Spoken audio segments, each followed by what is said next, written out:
You go to start your car on a busy morning, the engine cranks over just fine, but it either refuses to fire up or it dies the second it reaches operating temperature, leaving you stranded and frustrated. When you see a diagnostic trouble code P2632 on your screen, it means the fuel pump B control circuit is open. Your fuel pump is the absolute lifeblood of your vehicle because without it, your engine is just a very heavy piece of metal sitting under your hood. In many modern cars, there is more than one control circuit or even a secondary pump module to ensure the engine always has the right mixture of fuel. An open circuit means there is a total break in the electrical path, which prevents the fuel pump from turning on and off according to what your right foot is demanding. This is a moderately severe problem because an erratic fuel mixture can lead to lean conditions that might actually cause internal engine damage if you keep pushing it. To get to the bottom of this, start by checking your ground circuits. A very common trick is to use an auxiliary ground cable directly from the battery to the module. If the car suddenly runs perfectly with that extra ground attached,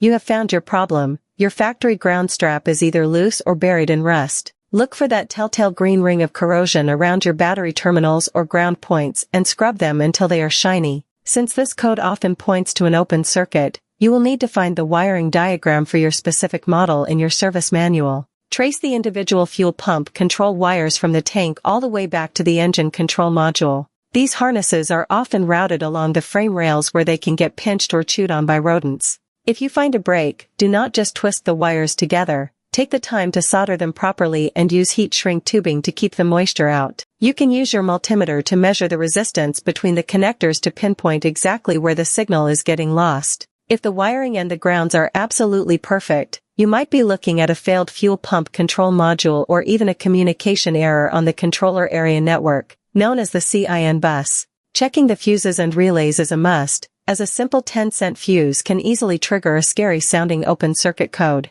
Take it step by step, verify your power and grounds first, and you will have that engine purring again in no time.